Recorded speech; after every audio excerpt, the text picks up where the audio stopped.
கிழக்கு மாகாணத்திலும் அதற்கு அப்பாலும் பெண்கள் மற்றும் இளைஞர்களை தொடர்ந்து வலுவூட்டவும் நல்லிணக்கத்தை ஏற்படுத்தவும் கனடா அரசாங்கம் தொடர்ந்து உதவும் என இலங்கைக்காக கனடா தூதுவர் மார்டின் இசபெல்லா தெரிவித்தார். மட்டக்களப்பு பயணியர் வீதியில் அமைந்துள்ள வண்ணத்துப்பூச்சி சமாதான பூங்காவின் தலைமை அலுவலகத்தில் கலை மற்றும் சமாதானத்தை வலியுறுத்தும் வகையிலான மாபெரும் மாய சித்திர கண்காட்சி இன்று ஞாயிற்றுக்கிழமை காலை கோலாகலமாக ஆரம்பமானது. இக்கண்காட்சியினை கனேடிய உயர்ஸ்தானிகர் மார்டின் இசபெல்லா அவர்கள் பிரதம விருந்தினராக கலந்து கொண்டு உத்தியோகபூர்வமாக ஆரம்பித்து வைத்தார். வண்ணத்துப்பூச்சி சமாதான பூங்காவின் வளாகத்தில் 3 தினங்கள் இந்நிகழ்வு நடைபெறவுள்ளது.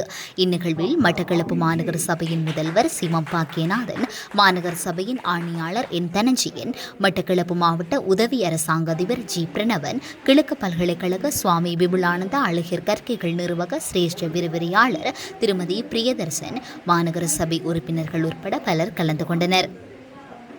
இக்கண்காட்சியானது சிறுவர்கள் மற்றும் இளைஞர்களின் ஆக்கத்திறனை வெளிப்படுத்துவதோடு கலை மூலமாக சமூகங்களிடையே நல்லிணக்கத்தையும் சமாதானத்தையும் கட்டியெழுப்பும் நோக்கில் ஏற்பாடு செய்யப்பட்டிருந்தது. பொதுமக்களும் மாணவர்களும் ஆர்வத்துடன் வருகை தந்து மாய சித்திர கலை நுணுக்கங்களை வியப்புடன் கண்டு மகிழ்ந்தது குறிப்பிடத்தக்கது. இதன்போது கண்காட்சியை பார்வையிட்ட அதிதிகள் அதனை வரைவதற்கான பிரதான செயற்பாட்டாளராக இருந்தவரையும் கௌரவித்ததுடன் சமாதான பூங்காவின் செயற்பாடுகளையும் கேட்டறிந்து கொண்டனர். இதன்போது கருத்து தெரிவித்த கனடிய தூதுவர், இந்த மைல்கல்லை நாம் கொண்டாடும் வேளையில் இந்த அற்புதமான நிறுவனத்துக்கு தமது தொலைநோக்கு பார்வை மற்றும் கருணையால் உயிர் கொடுத்த கனடாவில் பால்கோகன் அவர்களின் நினைவையும் அவர் விட்டுச் சென்ற மரபையும் கௌரவிக்க நாம் சிறிது நேரம் ஒதுக்குவது பொருத்தமானது. படைப்பாற்றல், இயற்கை மற்றும் சமூகம் ஆகியவற்றின் குணப்படுத்தல் ஆற்றலை பால்கோகன் ஆழமாக நம்பினார்.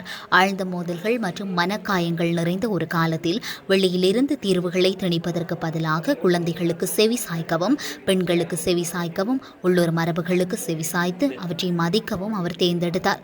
அந்த அர்ப்பணிப்பில் இருந்தே பட்டர்ஃப்ளை பீஸ் கார்டன் பாதுகாப்பு, கண்ணியம் மற்றும் குணப்படுத்தலுக்கான ஒரு இடமாக உருவானது.